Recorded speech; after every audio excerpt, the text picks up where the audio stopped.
তেল গরম হয়ে গেছে, এবার মাছের মাথাগুলো ভেজে নেব, লাল লাল করে ভেজে নেব।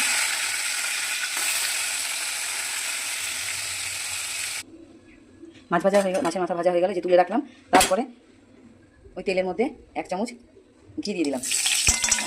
1 চামচ ঘি দিয়ে দিলাম। ঘি দেওয়ার পরে ঘিটা গরম হয়ে গেল বন্ধুরা, দেখুন।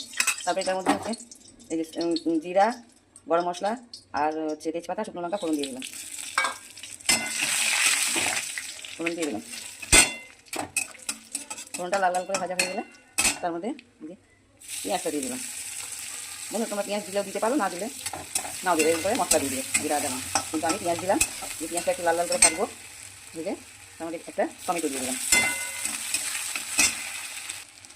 পেঁয়াজগুলো ভাজা হয়ে গেল, লাল লাল করে ভাজা হয়ে গেল। তারপরে এর উপরে 1 চামচ অল্প একটু আদা দিয়ে দিলাম। তারপরে হচ্ছে 1 চামচ জিরে গুঁড়ো দিলাম। এটা দিয়ে এবার কষিয়ে নিতে হবে বন্ধুরা, কষিয়ে নিতে হবে বন্ধুরা। মশলা কষা হয়ে গেল, এবার হচ্ছে মাছের মাথাগুলো দিয়ে দেবো এর মধ্যে। মাছের মাথাগুলো দিয়ে দিলাম। এবার একটু ভালো করে নেড়ে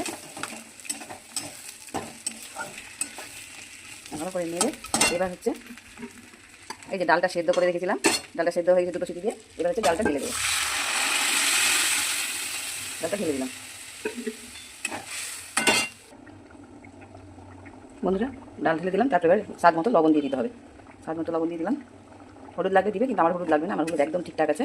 তারপরে হচ্ছে এর মধ্যে একটু চিনি দেবো, চিনি, ঘি, গরম মশলা দিয়ে নামিয়ে নেব। ডালটা ফুটো হয়ে গেছে। এরপরে নামানোর আগে এই যে গরম মশলা আর কয়েকটা কাঁচা লঙ্কা ছড়িয়ে দিলাম। আর ঘি তো বন্ধুরা, ঘি তো দিয়ে দিয়েছি, আর ঘি দেবো না, ঘি আগে দিয়ে দিয়েছি। গরম মশলা আর কাঁচা লঙ্কা, লবণ, মিষ্টি সব দিয়ে দিয়েছি, একদম আমার ঠিক পারফেক্ট। এবার আমি গ্যাসটা বন্ধ করে দিলাম। এবার ডালটা এবার নামিয়ে নেব। এই যে বন্ধুরা, এই যে নামিয়ে নিয়েছি ডাল, দেখো বন্ধুরা।